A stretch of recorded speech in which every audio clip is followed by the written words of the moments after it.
এখানের আগে পর্যন্ত ভিডিও করে যাব, কারণ ডাকসু নির্বাচন বাংলাদেশের জন্য একটা অত্যন্ত গুরুত্বপূর্ণ নির্বাচন।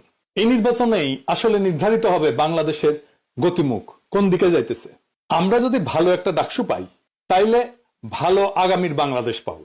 বাংলাদেশের চিন্তা, বাংলাদেশের নেতৃত্ব, বাংলাদেশের চরিত্র নির্ভর করবে ঢাকা বিশ্ববিদ্যালয়ের উপরে এবং ডাকসু কেমন তৈরি হইতেছে সেটার উপরে। একটা দেশের বুদ্ধিবৃত্তি, সমৃদ্ধি আর জাতীয় চরিত্র অনেক সময় সেই দেশের বিশ্ববিদ্যালয়ের মাধ্যমেই প্রতিফলিত হয়। কিছু উদাহরণ দিই, যেখানে দেশ আর বিশ্ববিদ্যালয় যেন একে অন্যের প্রতীক হয়ে দাঁড়াইছে। যেমন ধরেন ইংল্যান্ডে অক্সফোর্ড আর কেমব্রিজ, ব্রিটিশ সাম্রাজ্যের ঔপনিবেশিক বিস্তার আর বুদ্ধিবৃত্তিক নেতৃত্ব এই অক্সব্রিজের সাথে যুক্ত। বিজ্ঞান বলেন, দর্শন বলেন, আইন বলেন, সবখানে এর ছাপ আছে।